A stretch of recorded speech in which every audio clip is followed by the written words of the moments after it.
전이 날아와 제 뺨을 때렸습니다. 명절 차례상 앞에서요. 근데 더 충격적인 건 그걸 던진 사람이 아니라 그걸 지켜보며 웃고 있던 사람이었습니다.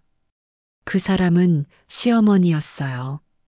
진한 이야기 시작 전 구독과 좋아요 부탁드리며 지금 어디에서 시청하고 계신지 댓글로 남겨주세요. 여러분의 생각도 함께 남겨주세요. 시작하겠습니다. 불과 1년 전까지만 해도 저는 세상에서 가장 행복한 아내이자 며느리였습니다. 충청북도 단양 근교 조용한 시골 마을 끝자락에 자리한 작은 단층집. 그곳은 저와 남편이 10년간 손수 일구고 가꾼 보금자리였습니다. 남들이 보기엔 작고 초라해 보일 수도 있었겠지만 저에게는 세상 무엇과도 바꿀 수 없는 따뜻한 안식처였어요. 창밖으로는 고요한 산이 병풍처럼 둘러져 있고 집 앞마당에는 계절 따라 피고 지는 야생화들이 흐드러지게 피었습니다. 집 옆에는 손바닥만 한 텃밭이 있었는데 봄이면 쑥과 냉이가 고개를 내밀고 여름이면 상추와 오이가 무성하게 자랐죠. 새벽이면 이슬 맺힌 잎사귀를 하나하나 따며 흙 냄새를 맡는 그 시간이 제 하루의 시작이었습니다. 상추를 따며 오늘은 어떤 쌈장을 곁들이면 좋을까, 고추를 따며 남편은 얼마나 매운 걸 좋아했던가를 떠올리곤 했어요. 고요한 바람소리와 땅을 밟는 제 발소리만이 존재하던 그 새벽은 저에게 가장 평화롭고도 감사한 시간이었습니다. 제가 직접 기른 채소로 식탁을 차릴 수 있다는 건 단순한 일이 아니었습니다. 그건 제가 가족을 얼마나 아끼는지 보여주는 방식이었고 제 사랑을 표현하는 가장 진심 어린 언어였어요. 그 사랑을 담아 만든 밥상을 남편과 시부모님이 맛있게 드셔주실 때면 고단했던 하루의 피로가 단숨에 사라졌습니다. 허리를 굽히고 손에 물집이 잡히는 일이 반복되어도 그건 힘든 게 아니었습니다. 그보다 더 값지고 뿌듯한 보람은 없었으니까요. 저는 그 시절 제 인생의 황금기를 살고 있다고 믿었습니다. 나이는 50을 넘겼지만 마음만은 하루하루 청춘 같았어요.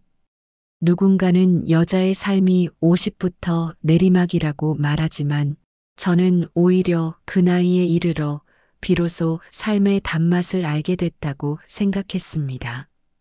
남편은 저를 볼 때마다 세상에 이런 손맛은 없어라며 엄지를 치켜 세워 주었고 그 말 한마디에 심장이 따뜻해졌어요.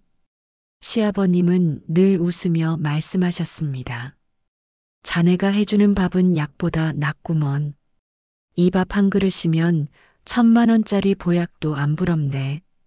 그 말은 듣는 순간마다 제 어깨를 으쓱하게 만들었고 아, 내가 정말 이 집안에 필요한 사람이구나 하는 자부심이 생겼습니다. 그 자부심은 누가 주는 것이 아니라 오직 제 손끝에서 만들어진 삶의 흔적이었죠. 요리라는 게 단지 음식을 만드는 것이 아니라는 걸 저는 오래전에 깨달았습니다. 재료 하나를 손질하는 것부터 양념을 고르고 불의 세기를 조절하는 것까지 모든 과정이 하나의 정성이고 철학이었어요. 그리고 그 정성은 매일의 식사 속에 고스란히 녹아 있었죠. 하루는 시아버님의 생신이었습니다. 작은 잔치지만 누구보다 정성을 담아 상을 차렸어요. 도라지를 까서 말리고 고사리를 손질하고 직접 손으로 밤을 까고 졸여 윤기를 내고 하나하나 정성스레 준비하며 밤을 지새웠습니다. 값비싼 재료는 아니었지만 시간과 진심은 그 어떤 산의 진미보다 귀하다고 믿었어요. 그날 아침 시아버님께서 상을 보시고는 감탄을 금치 못하셨습니다. 정말 자네가 다 한 건가? 요즘 며느리들 중에 누가 이렇게까지 하나? 기가 막히네. 아주 감동이야. 그 말씀에 저도 모르게 입꼬리가 올라가고 눈가가 촉촉해졌습니다. 남편은 옆에서 흐뭇하게 웃으며 제 어깨를 다독여 주었고 그 순간만큼은 세상에 어떤 보석도 부럽지 않았어요. 그날 저는 이렇게 생각했습니다. 나는 이 집안의 기둥이자 사랑받는 며느리구나. 이 삶이 얼마나 감사한가. 마음속 깊이 자리한 그 뿌듯함이 제 하루하루를 살아가는 원동력이 되었지요. 하지만 그 완벽하던 행복 뒤에는 아주 희미한 그림자가 드리워지고 있었습니다. 저는 그때 그 조짐을 미처 알아채지 못했습니다. 그 조용한 이물감은 시어머님의 표정에서 시작됐습니다. 모두가 칭찬하는 식탁 앞에서도 시어머님만은 언제나 한 발짝 물러서 계셨거든요. 그건 단순한 겸손이 아니었습니다. 저는 뒤늦게야 깨달았어요. 그날의 행복이 어쩌면 내게 가장 가혹했던 시절의 서막이었다는 사실을요. 그 미묘한 변화는 처음엔 아주 작은 것이었습니다. 매번 식탁 앞에서 환하게 웃으며 칭찬을 아끼지 않던 시어머님께서 어느 날부터인가 말수가 조금 줄어들더군요. 제 요리를 드시면서도 정성이 대단하구나라는 말씀 대신 다음엔 간을 조금 덜 해보거라라는 식의 조언을 주셨죠. 저는 그 말들이 마냥 나쁘게 들리진 않았습니다. 전직 영양사셨던 어머님은 평생을 식단과 영양에 철저하게 살아오신 분이었으니까요. 음식에 대한 그분의 기준은 누구보다 엄격했지요. 고기는 기름기를 잘 걷어내야 하고 나물은 반드시 저염 간장으로 무쳐야 한다는 식의 철칙이 있었어요. 그런 말씀을 들을 때마다 저는 네, 어머님, 다음엔 더 신경 쓸게요. 하고 웃으며 넘겼습니다. 속으로는 역시 전문가시구나. 많이 배워야겠다며 존경심도 품었고요. 하지만 그 조언이 반복되면서 어머님의 표정에는 어느 순간부터 무언가 복잡한 감정이 담겨 있음을 알게 되었어요. 다른 가족들은 모두 제 음식을 칭찬하고 식탁 분위기는 화기애애했지만 시어머님만은 늘 중립적인 자세를 유지하셨습니다. 맛은 괜찮구나. 근데 나중엔 기름을 좀 더 빼보거라. 건강 생각해야지. 그 말씀은 결코 틀린 말이 아니었지만 이상하게도 제 마음엔 작은 파문처럼 남더군요. 그리고 그 잔물결은 시간이 갈수록 점점 커져갔습니다. 그 즈음 도련님이 결혼을 앞두고 여자친구를 데려온다고 했습니다. 가족들에게 처음 인사드리는 자리였죠. 저는 진심으로 기뻤습니다. 이제 명절 음식도 함께 준비할 수 있겠구나. 말벗도 생기겠네. 그런 기대감에 저는 평소보다 더 정성껏 상을 준비했습니다. 제 텃밭에서 따온 채소로 겉절이를 무치고 10년 넘게 숙성해온 된장으로 된장국을 끓였어요. 소고기는 불고기로 볶아내고 직접 담근 국화차까지 함께 준비했죠. 제 마음을 담은 그 상은 단순한 식사 그 이상이었습니다. 새 식구를 반갑게 맞이하겠다는 저의 환영 인사였으니까요. 딩동, 초인종이 울리고 현관문이 열렸습니다. 도련님이 밝게 웃으며 말했어요. 어머니, 아버지, 제 여자친구 송주연입니다. 문 앞에 선 그녀는 또렷한 이목구비의 단정한 분위기의 젊은 여성이었고 고급스러운 옷차림과 명품 가방이 단박에 눈에 들어왔습니다. 무엇보다 놀라웠던 건 그녀가 강남에서 한의원을 운영 중인 현직 한의사라는 사실이었죠. 어머, 그래. 한의사라니. 오 원장님이셨구먼. 시어머님의 입꼬리가 귀에 걸릴 듯 올라갔습니다. 그 따뜻한 미소는 제가 10년을 함께 지내면서도 단 한 번도 받아보지 못한 것이었습니다. 그 순간 저는 낯선 위화감을 느꼈어요. 왜 나는 저 미소를 본 적이 없을까? 하는 질문이 스치듯 머리를 지나갔죠. 그날 저녁 식탁의 주인공은 더 이상 제 음식이 아니었습니다. 시어머님은 처음 본 동서를 향해 요즘 어깨가 자주 쑤시는데 침 한 번 맞으면 낫겠지? 하며 묻기 시작했고, 시아버님은 혈압 높은 나한테 한약 한 제 지어줄 수 있겠어? 하고 웃으셨습니다. 식탁 위의 대화는 모두 오 원장님, 즉 새 동서를 중심으로 돌아갔고 저는 그저 밥만 퍼나르며 대화에 끼지 못했어요. 제가 알고 있던 음식 궁합이나 민간요법은 이제 고리타분한 옛 이야기처럼 취급되었고 한의학 박사라는 타이틀 앞에서 제 손맛이나 경험은 별 볼 일 없는 것으로 취급받기 시작했습니다. 그저 조용히 미소만 지은 채 설거지를 하기 위해 자리에서 일어나며 저는 처음으로 이런 생각을 했습니다. 나는 지금 어떤 자리에 있는 걸까? 가족을 위한 정성이 전문가라는 이름 앞에 이렇게 가벼워지는 걸까? 그리고 그날 밤 동서가 준비해온 고급 선물들이 시부모님의 손에 들려졌을 때 저는 제 손에 들고 있던 직접 자수를 놓아 만든 방석 선물을 꺼내지 못했습니다. 초라하고 의미 없어 보일까봐 두려웠던 겁니다. 그날 이후 저는 더 이상 식탁 위의 중심이 아니었습니다.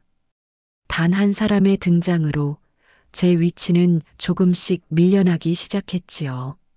하지만 그때까지만 해도 저는 몰랐습니다.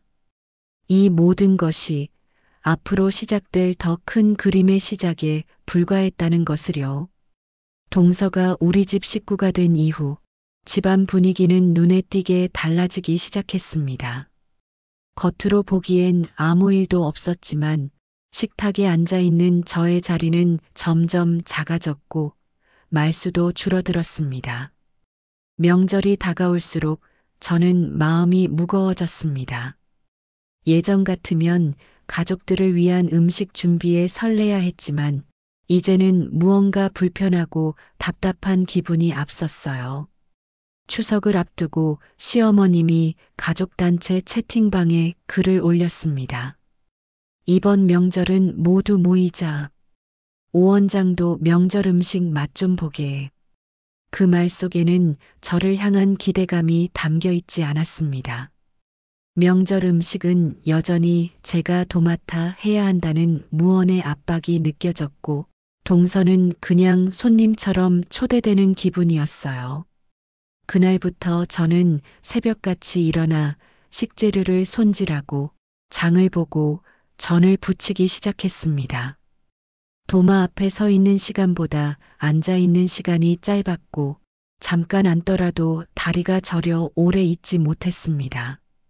그렇게 정성을 쏟아 만든 상 위에 올릴 음식을 준비하며 저는 혼잣말을 중얼거렸습니다. 그래, 나는 며느리고 가족을 위해 하는 거니까 이 정도쯤은 괜찮아. 하지만 마음 한편에는 지워지지 않는 서운함이 남아 있었어요. 드디어 추석 당일 동서는 어김없이 곱게 단장한 채 시댁에 도착했습니다. 그녀는 고운 투피스 차림에 값비싼 백을 들고 있었고 손에는 보자기에 곱게 쌓인 무언가를 들고 있었습니다. 어머님, 아버님, 약소하지만 보약 한 제 지어왔어요. 아버님 혈압에 좋을 거예요. 그 한마디에 거실 분위기가 순식간에 바뀌었습니다. 시아버님은 감탄했고 시어머님은 동서의 손을 꼭 잡으며 역시 오 원장 하고 외쳤습니다. 그날의 명절상은 단순히 음식의 문제가 아니었습니다. 제가 며칠 밤낮으로 정성껏 만든 음식들은 어느새 배경이 되었고 모든 화제와 관심은 동서가 가져온 보약과 그녀의 직업에 집중되었습니다. 이 보약은 언제부터 먹으면 되겠니? 혈압약이랑 같이 먹어도 되겠지? 침 맞으러 강남까지 가려면 얼마나 걸릴까? 질문은 끊이질 않았고 저는 숟가락을 들다가도 자연스럽게 손을 내려놓을 수밖에 없었습니다. 그 상황이 그저 씁쓸하게 느껴졌을 뿐입니다. 누구도 제게 오늘 음식 정말 맛있다고 말해주지 않았고 수고했다는 한마디도 들을 수 없었어요. 그저 동서가 가져온 보약과 명품 가방 그리고 그녀의 한의사 타이틀만이 대화의 중심에 자리하고 있었죠. 식사가 끝나고 설거지를 하려 부엌으로 들어가는데 시어머님의 말이 들려왔습니다. 우리 둘째 며느리는 배운 사람이니까 효도하는 것도 다르다니까. 몸으로만 하는 것과는 차원이 다르지. 그 말은 누가 들어도 제게 하는 말이었고 순간 손에 들고 있던 그릇이 미끄러질 뻔했어요. 아무렇지 않은 척 그릇을 닦았지만 마음은 이미 산산조각이 난 상태였습니다. 그날 밤 저는 한참을 잠들지 못했습니다. 불 꺼진 방 안에서 남편에게 조심스레 물었습니다. 여보, 나 너무 무기력해. 남편은 대답하지 않았습니다.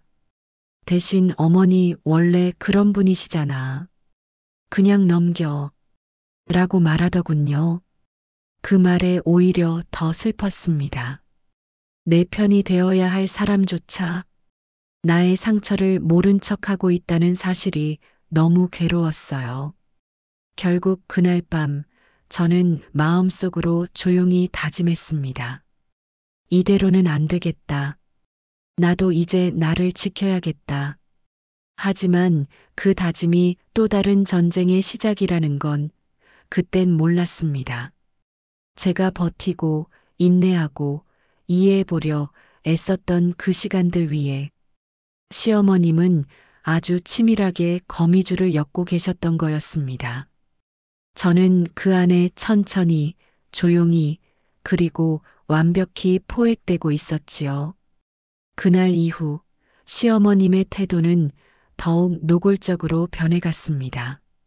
겉으로 보기엔 여전히 웃고 계셨지만 그 눈빛에는 이전과는 다른 날카로움이 서려 있었습니다. 동서가 가져온 고급 보약은 아버님 머리맡에 정성스럽게 놓여 있었고 제가 만든 건강 주스는 어느새 냉장고 구석으로 밀려났습니다. 이제는 전문가 손에 맡기는 게 마음이 놓여. 주스는 그냥 아침에 입가심으로 마시면 되겠지.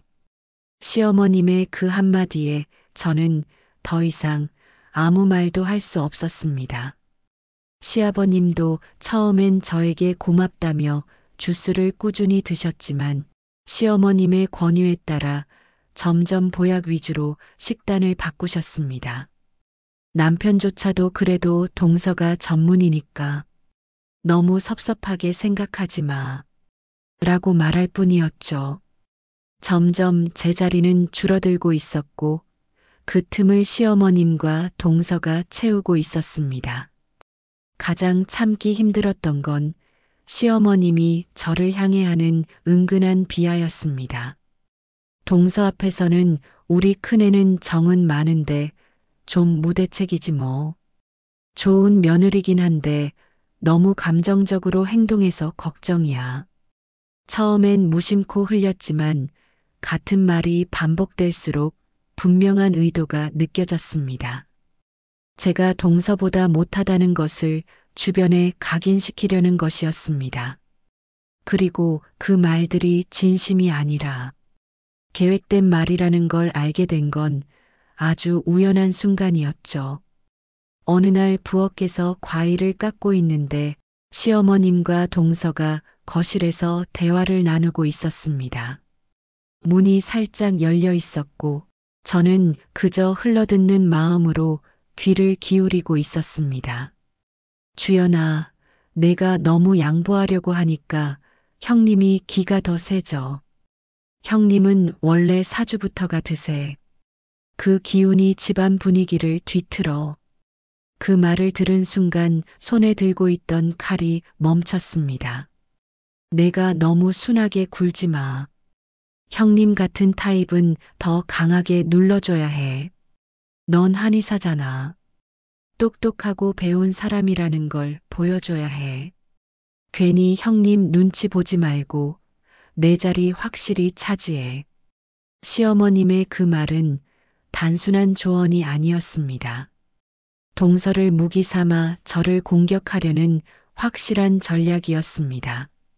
제가 동서를 경계하게 만들고 동서가 저를 얕잡아 보도록 부추기는 아주 치밀한 계산이었죠. 그 대화를 들은 후 저는 며칠을 말없이 지냈습니다. 마음속에 큰 돌덩이가 내려앉은 듯 묵직했습니다. 내가 이렇게까지 헌신하고 있는 이 집에서 나는 과연 무엇으로 남아 있는 걸까? 내가 하는 모든 일은 당연한 게 되어버리고 동서의 행동은 칭찬받을 일이 되었습니다. 결국 나는 이 집에서 밥하는 사람일 뿐이라는 사실이 서글프게 다가왔습니다. 명절이 다가오자 시어머님은 또다시 저에게 모든 준비를 맡기셨습니다. 서진이는 이 집안 음식은 다 아니까 내가 해주는 게 제일 속 편해. 주연이는 병원 일이 바쁘니까 그냥 편하게 와서 얼굴만 비춰. 형님이 알아서 다 해줄 거야. 그치? 그 말은 마치 저를 칭찬하는 것처럼 들렸지만 실은 온갖 허드렛 일을 제게 떠넘기는 방식이었습니다. 그때 저는 조용히 고개를 끄덕였지만 속으로는 생각하고 있었습니다. 그래, 이번 명절이 끝나면 나도 변할 거야. 이대로는 안 돼. 더는 당하고만 있지 않을 거야. 그 다짐은 마음속에서 점점 굳어졌고 결국 저는 이 집안의 질서를 다시 세우기 위한 조용한 준비를 시작했습니다. 처음부터 싸우고자 했던 것은 아니었습니다. 저는 가족이란 함께 맞춰가야 한다고 믿는 사람이었으니까요. 하지만 가족이라는 이름 아래 모든 것을 참고 희생하기에는 그들의 무시는 너무나도 깊고 오래 지속되었습니다. 이젠 제가 나서야 했습니다. 제 가치를 증명하고 더 이상은 얕잡아 보이지 않도록 해야 했습니다. 저는 텃밭에서 자라난 약초와 식재료들을 하나하나 다시 손질하기 시작했습니다. 정성은 내 힘이고 진심은 내 무기니까요. 그들이 보지 못했던 나의 힘을 이제는 세상 밖으로 꺼낼 때가 온 것입니다. 그해 추석, 저는 새벽 5시에 눈을 떴습니다. 몸은 천근만근이었지만 부엌불을 켜고 앞치마를 두르는 손은 익숙하게 움직였습니다. 솥에 쌀을 안치고 불고기용 고기를 재우고 호박을 채 썰어 전을 부쳤습니다. 주방 가득 퍼지는 기름 냄새 속에서 저는 수십 가지 생각을 삼켰습니다. 이번 명절도 결국 나 혼자 모든 걸 해내야 한다는 현실에 속이 쓰려왔어요. 거실에선 시어머님과 동서가 편하게 소파에 앉아 담소를 나누고 있었습니다. 동서는 여전히 고운 원피스 차림이었고 손에는 커피잔이 들려 있었죠. 두 사람은 도련님 얘기며 요즘 강남 한의원 환자 수가 얼마나 늘었는지 등등 실속 없는 이야기로 웃고 있었고 저는 부엌에서 땀을 뻘뻘 흘리며 탕국을 끓이고 있었습니다. 전골 냄비를 들고 식탁에 나가다가 문득 둘의 시선이 제 등을 스치고 있다는 걸 느꼈습니다. 아무 말 없었지만 그 침묵이 더 깊은 비웃음처럼 들려왔어요. 명절이니까 당연히 며느리가 해야지. 누가 몸으로 효도하래? 그들의 생각이 제 머릿속을 맴도는 것만 같았습니다. 점심 식사 시간이 다가오고 상 위에 음식을 하나하나 올려놓는 제 손끝은 무거웠습니다. 이걸 누구를 위해 하고 있나 그런 생각이 자꾸 들었어요. 분명히 가족을 위해 시작했던 일이었는데 이제는 가족에게 인정받기 위해 몸부림치는 느낌이었습니다.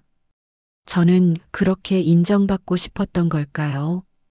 제 진심이 그런 작은 칭찬 하나로 버텨왔다는 게 서글퍼졌습니다. 모두가 모여 차례를 지내고 식사 자리에 앉았습니다. 아버님은 묵묵히 산적을 드시다가 갑자기 기침을 하셨습니다. 콜록, 콜록 이게 좀 목에 걸렸나 보네. 저는 깜짝 놀라 물을 따르고 말씀드렸습니다. 아버님, 산적은 좀 뻑뻑하실 수 있으니 천천히 드세요. 제가 부드러운 동태전도 부쳤으니 그걸로 드셔보세요. 당연한 걱정이었지만 그 말은 곧바로 시어머님의 눈치를 불렀습니다. 어머나 들었니 주연아? 형님 말씀은 내가 지어온 보약을 먹어도 허약하고 소화가 안 된다는 말인가 봐. 그 목소리는 억양은 부드러웠지만 그 안엔 날선 독침이 숨어 있었습니다. 동서는 젓가락을 놓고 제게 정면으로 묻습니다. 형님, 지금 저한테 뭐라고 하신 거예요? 저는 당황해서 말했습니다. 그게 아니고 아버님이 너무 급하게 드셔서 그냥 걱정돼서 드린 말이에요. 하지만 이미 상황은 시작되고 말았습니다. 동서의 얼굴은 붉게 상기되었고 목소리는 높아졌습니다.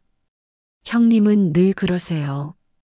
걱정인 척하면서 사람을 깎아내리는 말만 하잖아요. 한의사인 제가 드린 보약이 소용없다고요? 무슨 자격으로 그런 말을 하세요?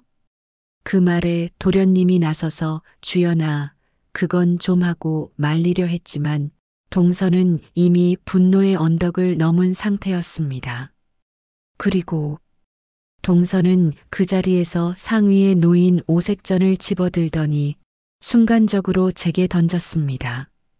동그란 전이 제 뺨을 때리고 바닥에 후두둑 떨어졌을 때 식탁 위의 시간도 가족들의 얼굴도 모두 멈춘 듯 했습니다. 뺨이 얼얼했지만 저는 놀라지도 않았습니다. 정확히 그 순간 시어머님의 눈과 마주쳤습니다. 그 눈은 분명 웃고 있었습니다. 입은 가리고 있었지만 그 속에서 번뜩이는 승리감이 고스란히 보였어요. 그래, 이 순간을 기다린 거였구나. 그제야 저는 확실히 알게 되었습니다. 이건 동서 혼자 벌인 일이 아니라 시어머님이 짜놓은 판이었다는 것을요. 그날 제 마음에서는 가족이란 단어는 부서지고 이제 더는 참지 않겠다는 결심, 나도 이제 나를 지키겠다는 다짐, 그리고 이가면 뒤에 숨은 진짜 얼굴을 드러내 보이게 하겠다는 각오였습니다. 그날 저녁 저는 방 안에 홀로 앉아 거울을 마주했습니다. 왼쪽 뺨에는 아직도 붉은 자국이 선명했어요. 씻어도 얼음을 대도 쉽게 가라앉지 않더군요. 하지만 그보다 더 뜨겁게 화끈거리는 건 마음이었습니다. 지금까지 제가 받아온 무시와 멸시, 희생과 침묵의 대가가 이런 식으로 돌아올 줄은 정말 몰랐습니다. 사람들이 제게 기대한 건 참는 며느리였던 거죠. 어떤 상황에서도 웃고 희생하고 양보하는 그런 사람. 하지만 저는 사람이었습니다. 마음이 있고 상처받는 감정이 있고 무시당하면 아프고 모욕당하면 울고 싶은 평범한 인간이요. 그날 거울을 바라보며 저는 속삭였습니다. 이제 끝이야. 내가 바보처럼 참고만 있던 시간은 오늘로 끝났어. 그렇게 다음 날 저는 동서를 따로 만나자고 연락을 했습니다. 동서는 처음엔 망설였지만 제가 어머님께는 말씀하지 말아달라고 하자 의외로 빠르게 약속을 잡았습니다. 그녀도 아마 그날 있었던 일이 마음에 걸렸을 겁니다. 아무리 분노에 휘말렸다 해도 차례상에 올린 전을 집어 얼굴에 던진 건 누가 보아도 도를 넘은 행동이었으니까요. 약속한 시각, 호텔 1층의 조용한 커피숍에 먼저 도착한 저는 심호흡을 몇 번이고 반복했습니다. 곧 도착한 동서는 여전히 말쑥한 차림이었지만 그 표정은 어딘가 굳어 있었습니다. 자리에 앉자마자 그녀는 선을 그으며 말했죠.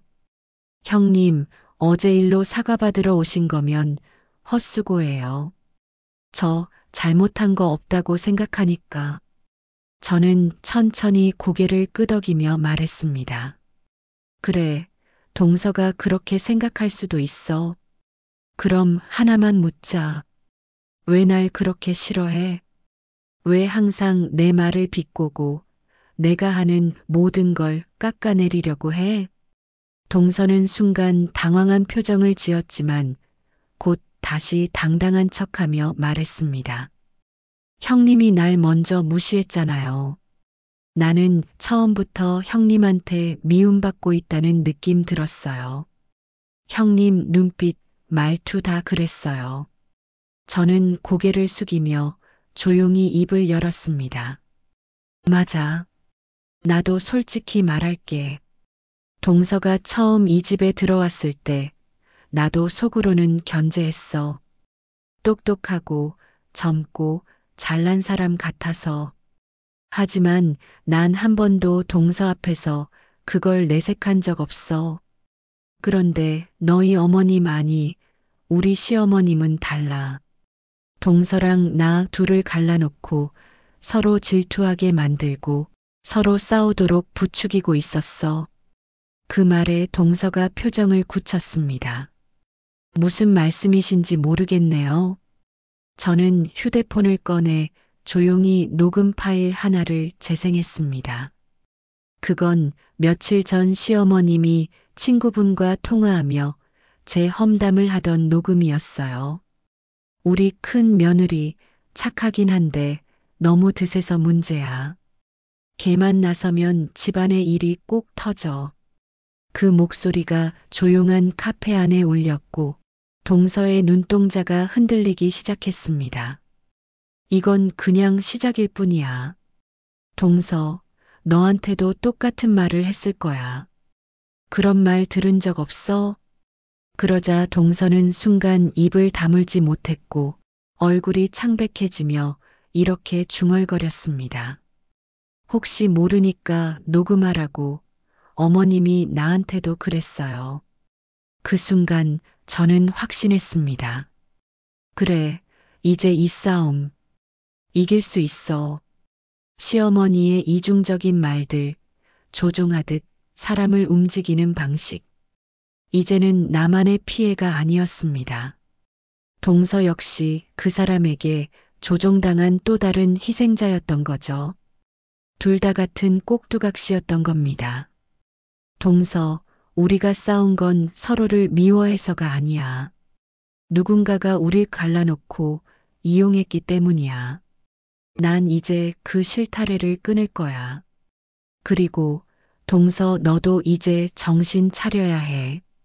계속 그 사람 손 위에서 놀아나고 싶지 않다면. 그 말에 동서는 아무 말도 하지 못했습니다. 하지만 저는 알 수 있었습니다. 그녀의 흔들리는 눈빛, 굳은 입술, 그리고 말없이 내려다본 커피잔 속에 비친 그녀의 얼굴이 이미 진실을 마주하고 있다는 걸요. 그날 저는 확신했습니다. 시작됐다고. 내 인생을 다시 세울 기회가. 더는 침묵하지 않겠다고. 다시는 누구에게도 나를 함부로 흔들리게 두지 않겠다고요. 동서를 만나고 돌아오는 길, 저는 한참을 멍하니 창밖만 바라봤습니다. 창밖으로 스쳐가는 가을빛 풍경은 한없이 평화로웠지만 제 마음속은 태풍이 지나간 듯 어지러웠어요. 분명히 무언가를 끊어낸 기분이었습니다. 하지만 동시에 이제부터 진짜 싸움이 시작될 거라는 묘한 긴장감도 맴돌았죠. 한 발은 내디뎠지만 그 한 걸음이 어디로 이어질지 알 수 없다는 불안함. 그래도 돌아가야 했습니다.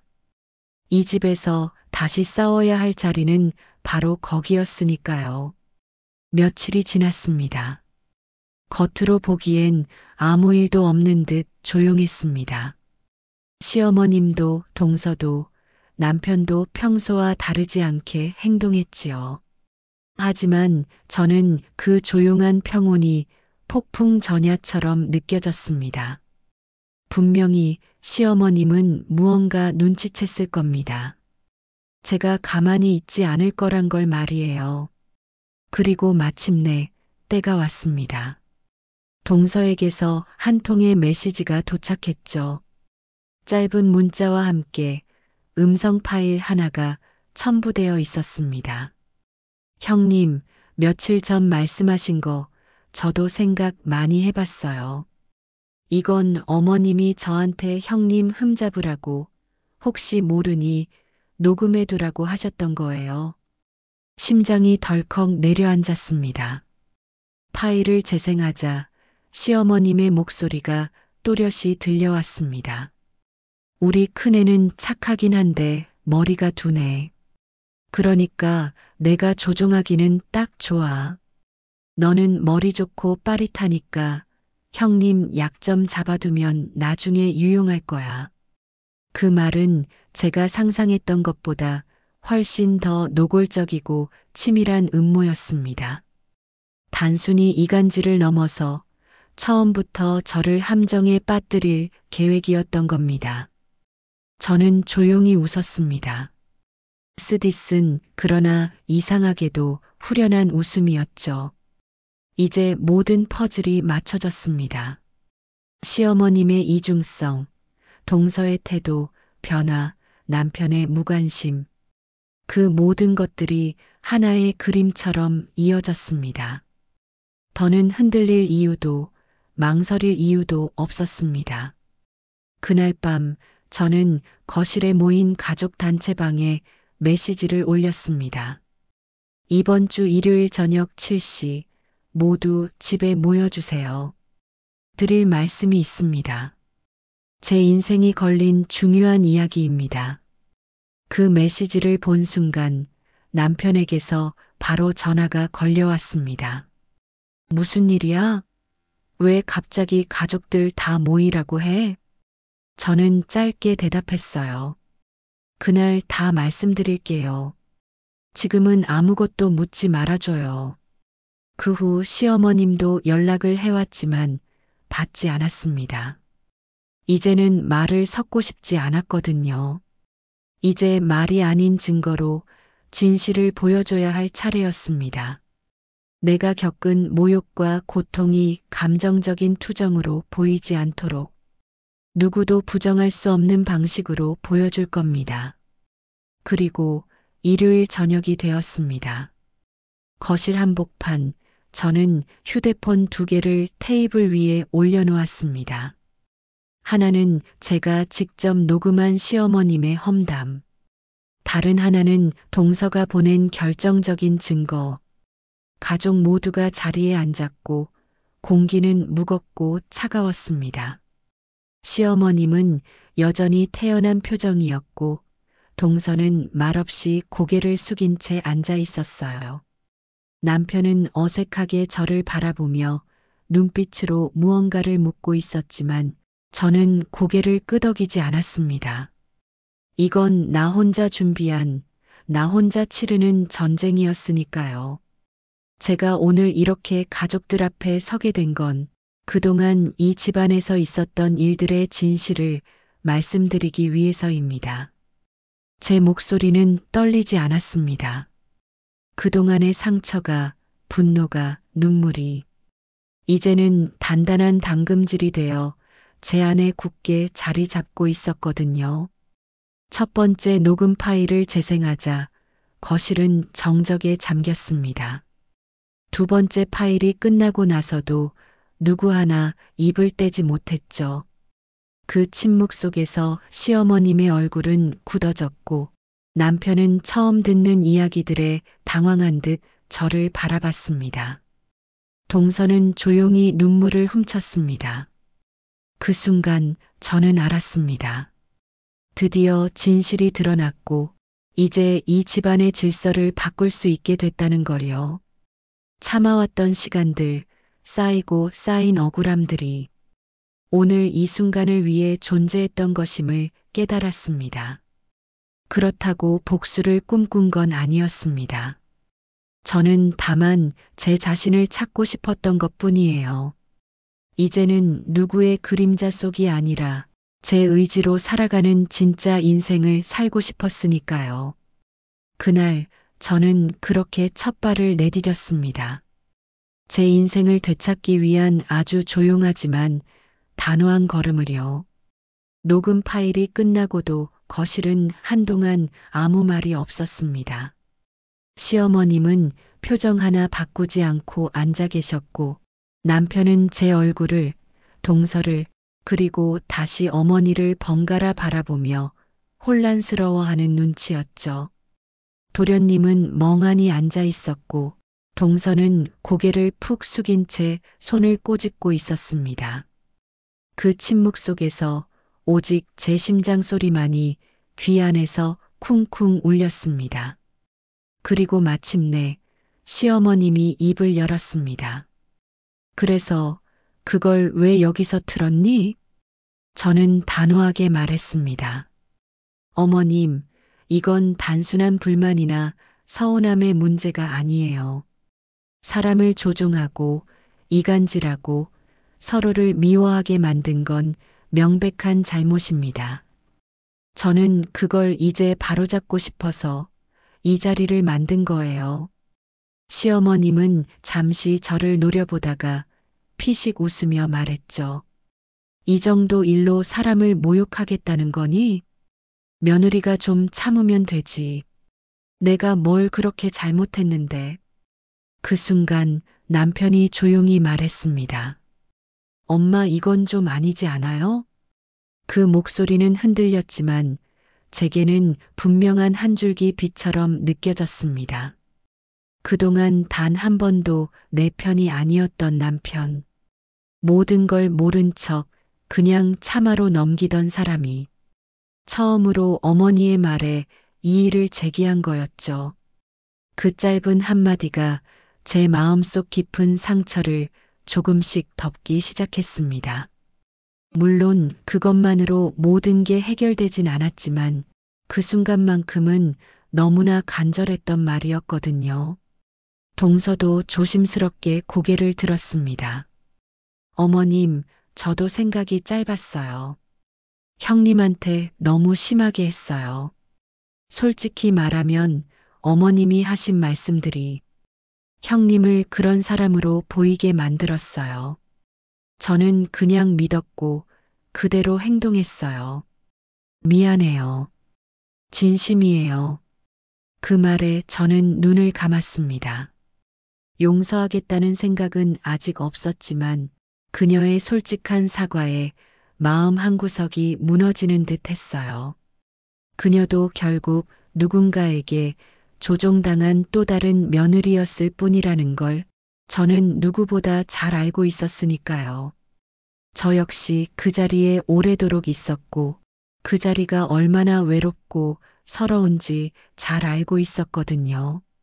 우리 이제 그만 싸워요. 제가 말했습니다. 동서도 나도 다 어머님이 원하는 역할 속에서만 살았어요. 착한 며느리, 똑똑한 며느리, 헌신하는 며느리. 근데 그건 다 우리가 선택한 모습이 아니었어요. 이제 우리도 스스로의 삶을 살고 싶어요.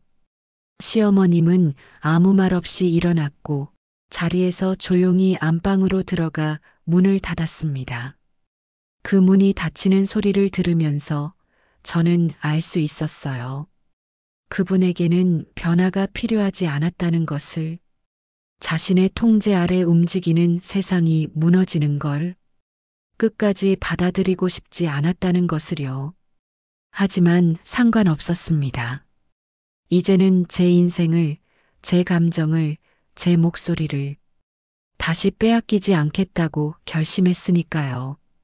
가족이라는 이름 아래 감정의 쓰레기통처럼 살던 시간은 그날로 끝났습니다. 그날 밤 남편이 조용히 제 옆에 앉았습니다. 미안해. 지금까지 너무 몰랐어. 아니, 사실은 알면서도 외면했어.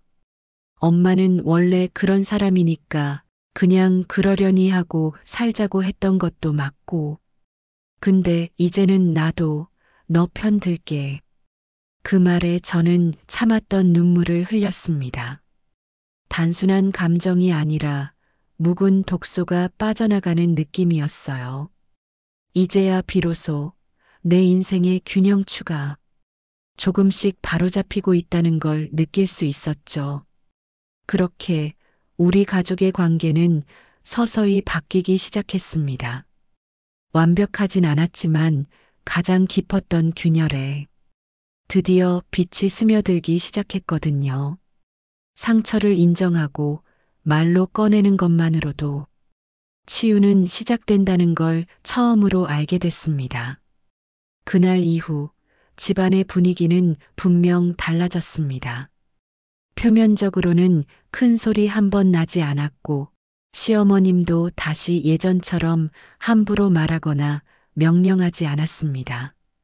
하지만 진짜 변화는 겉으로 드러나는 것이 아니라 각자의 시선과 태도 속에서 조금씩 감지되기 시작했어요. 이전처럼 며느리니까 당연하지라는 말도 형님은 원래 그런 스타일이니까요 라는 빈정거림도 더 이상 나오지 않았습니다. 시어머님은 며칠 동안 거의 저와 말을 섞지 않았습니다. 그분 나름의 자존심이었을 겁니다. 자신의 권위가 무너졌다는 사실이 불편했을 테니까요. 하지만 저는 일부러 먼저 다가가지 않았습니다. 늘 제가 먼저 웃고 말을 걸고 기분을 맞추며 지내온 지난 세월. 이젠 그런 시간에서 벗어나고 싶었습니다. 서로의 거리만큼 관계도 조금은 냉각될 필요가 있다고 생각했어요. 동서는 예전보다 훨씬 조심스러워졌습니다. 저를 볼 때면 눈빛부터 달라졌고 예전처럼 과시하거나 날카롭게 말하는 일도 없어졌어요. 오히려 가끔은 조심스레 도움을 청하기도 했습니다. 형님, 지난번에 담그신 고추장은 어떻게 그렇게 깊은 맛이 나요? 그런 질문을 들을 때면 제 마음이 아주 조금은 풀어졌습니다. 어쩌면 지금부터가 진짜 관계의 시작이 아닐까 그런 생각도 들었고요. 남편은 이전보다 부엌에 자주 들어왔습니다. 전처럼 수고했어 한마디 없이 밥만 먹는 사람이 아니었어요. 오늘은 내가 설거지할게. 당신 손 많이 갔지? 이거 같이 먹자. 당신이 만든 장아찌 진짜 맛있더라. 그런 사소한 말들이 오히려 저를 더 울컥하게 만들었습니다. 제가 원했던 건 거창한 보상이 아니라 그저 이 집안에서 나도 소중한 존재로 느껴지는 순간들이었으니까요. 그리고 무엇보다 달라진 건 제 자신이었습니다. 예전에는 항상 눈치를 봤습니다.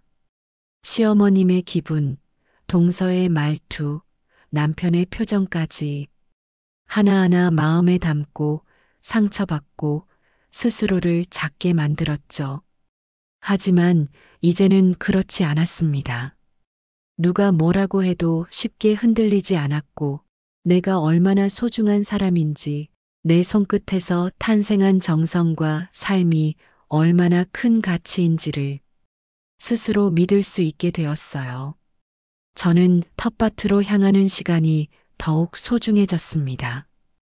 흙냄새를 맡으며 작은 모종을 심는 순간 손에 흙이 묻고 이슬에 발이 젖는 그 짧은 순간조차도 이제는 제 삶을 살아가고 있다는 증거처럼 느껴졌어요. 예전에는 가족을 위해, 남편을 위해 심었다면 이제는 저 자신을 위해 가꾸고 있는 거였죠. 하루는 작은 시골 장터에 가게 되었습니다. 마침 지역 농산물 축제가 열리고 있었고 저도 제 손으로 만든 장아찌 몇 병을 들고 나가봤습니다. 누가 사가지 않아도 괜찮다는 마음으로 나갔는데 오히려 반응이 너무 좋았어요. 이 집 장아찌 정말 맛있네. 이거 어디서 배웠어요? 정성 가득하네요. 그 말들이 제게 어떤 위로가 되었는지 모릅니다. 그날 집에 돌아와서 저는 거실 한복판에 앉아 조용히 웃었습니다. 수십 년 전 아무도 알아주지 않던 제 손맛이 이제야 누군가의 기억 속에 작은 감동으로 남을 수 있다는 게 정말 가슴 벅찼거든요. 그리고 문득 이런 생각이 들었습니다. 내 삶은 내가 인정해 줄 때 비로소 진짜가 되는 거구나. 가족도 타인도 아무도 내 삶의 주인이 되어줄 수는 없다는 것. 오직 나 자신만이 내 인생의 주인이라는 걸요. 그 깨달음은 제게 엄청난 힘이 되었습니다. 이제는 더 이상 누가 날 칭찬해 주길 기다리지 않았습니다. 누가 알아주지 않아도 저는 저를 알아주었고 그걸로 충분했어요. 시어머님의 말 한마디에 흔들리던 저는 이제 없었습니다. 이 집안의 조용한 그림자였던 제가 이제는 당당히 제 목소리로 말하고 제 이름으로 존재하는 사람으로 바뀌고 있었으니까요. 세월은 그렇게 조금씩 흘러갔습니다. 명절이 다시 돌아오고 동서는 여전히 손에 작은 선물을 들고 시댁에 왔습니다. 하지만 그 해부터는 달랐습니다. 동서는 부엌으로 먼저 들어와 말했습니다. 형님, 전 부칠 거 뭐부터 도와드릴까요? 그 말 한마디에 저는 피식 웃고 말았어요. 이제야 정말 식구가 된 기분이 들었거든요. 시어머님도 변화를 보이셨습니다. 예전처럼 모든 걸 통제하려 들지 않았고 가끔은 저에게 먼저 식단을 묻기도 하셨어요. 이번엔 뭐가 좋을까? 작년엔 그 연근조림이 참 맛있더라. 그 말씀엔 예전처럼 따가운 가시가 없었습니다. 아마도 그분도 알게 되셨을 겁니다. 사람은 누를수록 억눌러지는 게 아니라 어느 순간 단단히 일어선다는 걸요. 남편과의 관계도 조금씩 회복되었습니다. 이전처럼 무심하게 넘기던 일상들이 이젠 작은 배려로 채워지기 시작했어요. 식사 후에 나란히 설거지를 하며 웃기도 하고 텃밭에서 고추 하나를 따며 서로에게 안부를 묻는 일도 우리 사이를 다시 이어주는 소중한 실이 되어 주었습니다. 그리고 저는 다시 책상 앞에 앉았습니다. 한때는 밥상 위에서만 존재했던 제 자리를 이제는 글로, 이야기로 세상과 나누고 싶어졌어요. 그동안 제가 겪어온 일들을, 그 많은 침묵과 눈물과 참음을 이제는 누군가의 위로가 될 수 있도록 조용히 꺼내어 적어 내려가기 시작했습니다. 글을 쓰면서 저는 또 다른 나를 만났습니다. 남편의 아내, 시댁의 며느리, 아이들의 엄마가 아닌 오직 나라는 이름으로 존재하는 나를요. 그동안 잊고 지냈던 제 꿈과 생각, 그리고 그 모든 감정들을 다시 꺼내어 맞이했습니다. 그건 마치 오랜만에 돌아온 고향 같은 느낌이었습니다. 익숙하지만 낯설고 포근하면서도 눈물 나는 그런 감정이었죠. 하루는 지역 신문사에서 연락이 왔습니다. 제가 쓴 짧은 에세이를 읽고 칼럼 기고를 제안하고 싶다고 하더군요. 그 전화 한 통에 저는 오래 참고 버틴 시간들이 결국엔 나를 더 단단하게 만들어준 선물이었음을 깨달았습니다. 누군가의 인정을 받지 않아도 스스로를 인정하기 시작하면 인생은 그때부터 다시 열리니까요. 지금 저는 여전히 밥을 짓고 김치를 담그고 장을 보고 텃밭에서 자라는 풋고추를 하나씩 따며 살아갑니다. 하지만 마음은 다릅니다. 더는 억울함을 참지도 사랑받기 위해 허리를 굽히지도 않습니다. 필요하면 말하고 힘들면 멈추고 무례하면 단호하게 선을 긋습니다. 그런 제가 자랑스럽습니다. 누군가는 말합니다. 그냥 참고 살지. 집안 평화를 위해 그게 낫잖아. 하지만 저는 이제 압니다. 참는다고 평화가 오는 게 아니라 참는 사람만 병들고 부서질 뿐이라는 걸요. 진짜 평화는 말할 수 있을 때 옵니다. 아니라고 말할 수 있을 때 그제야 서로를 사람으로 대할 수 있게 되는 거죠. 이제 제 자리는 더 이상 구석이 아닙니다. 식탁 끝에 쭈그려 앉아 눈치 보며 숟가락을 놓는 자리가 아니라 가족의 중심에서 한 사람의 주체로 존재하는 자리입니다. 그리고 무엇보다 제 마음 안에서는 제가 제일 소중한 사람으로 살아가고 있습니다. 그 긴 싸움의 끝에서 저는 비로소 제 이름을 되찾았습니다.